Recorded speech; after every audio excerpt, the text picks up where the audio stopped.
পাকিস্তানের অন্যতম জনপ্রিয় অভিনেত্রী হানিয়া আমির মুখ প্যার হুয়া থা, মেরে হামসফর, সাঙে মা, আন্না ও দিলরাবার মতো নাটকে অভিনয় করে দর্শকদের মন জায়গা করে নিয়েছেন এই অভিনেত্রী।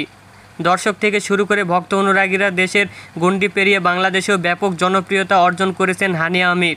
এবার বাংলাদেশি ভক্ত অনুরাগীদের সুখবর দিলেন তিনি। এক ভিডিও বার্তায় হানিয়া জানিয়েছেন যে প্রথমবারের মতো তিনি খুব শীঘ্রই বাংলাদেশে আসবেন। হানিয়া বলেন, হাই বাংলাদেশ, আমি হানিয়া বলছি, আমি ঢাকায় আসছি, সবার সঙ্গে দেখা হবে।